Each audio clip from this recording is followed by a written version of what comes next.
A review of this week's Loki, The Variant, coming up just as soon as your salad is Asgard.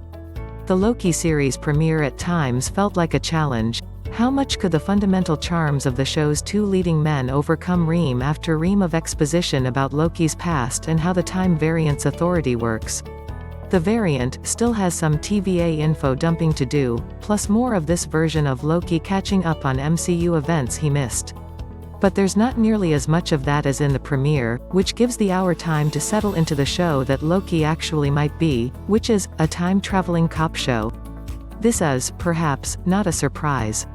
Not only was Mobius basically introduced as a time detective, but television's default is often to turn any piece of intellectual property it can into a cop show, particularly when said property is complicated and doesn't necessarily lend itself to episodic storytelling. Heck, there are going to be 6 seasons of Lucifer himself helping out the LAPD, in a show that has almost no resemblance to the comics on which it's based. Lucifer has many fans, as did Sleepy Hollow, where Ichabod Crane worked with law enforcement, and others before it. So you can understand why Michael Waldron and Company. This EP was written by Elissa Karasik, and again directed by Kate Herron, might have leaned into such a reliable format, even if it seems like aiming low for the all-powerful combination of Loki and the TVA, ****. Also, in fairness, the TVA's first real comics exposure involved Thor battling Justice Peace, a Judge Dredd parody who is, yes, a time cop. So this is less of a stretch than it was for Lucifer. But by the time this second chapter is through, things have changed enough that it appears as if Loki and Mobius as buddy cops may just be one phase among many for the series.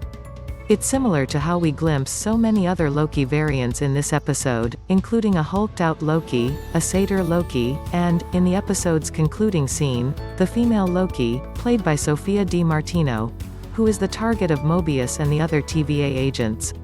Loki could just be a cop show, but does it want to be a lot more? For a few minutes, it seems as if we will, in fact, be settling into a case of the week structure set largely in and around the 1985 Renaissance Fair where Lady Loki, attacks several TVA agents and abducts Hunter C-20 as part of whatever her scheme is.